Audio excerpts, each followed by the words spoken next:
বর্তমানে আমি দাঁড়িয়ে আছি আজিমপুর কবরস্থানে। রাত বাজে প্রায় 12:30। এখানে আসার উদ্দেশ্য হলো মানুষকে আসলে কিছু বার্তা দেয়া, তাদেরকে আসলে জীবনের বাস্তবতা সম্পর্কে কিছুটা ধারণা দেয়া।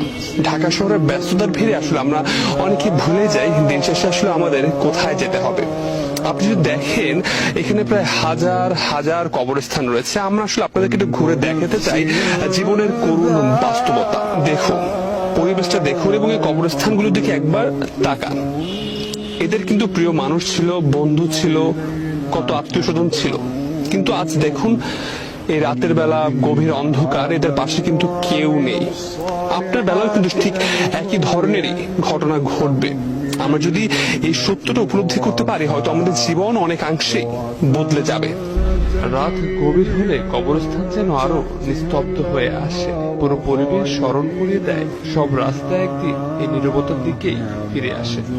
অনেক তরুণের এই ভুল ধারণা রয়েছে তারা হয়তো মৃত্যু হলে মারা যাবে, কিন্তু বাস্তবতা হলো আমরা কবরস্থানে এসে দেখতে পেয়েছি অনেক তরুণ কিন্তু এখানে ঘুমিয়ে আছে।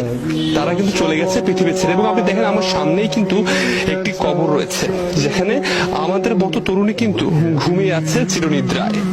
কবরস্থানের মধ্য দিয়ে হাঁটতে হাঁটতে মনে পড়ে সব দৌড়ঝাঁপের শেষ গন্ধ।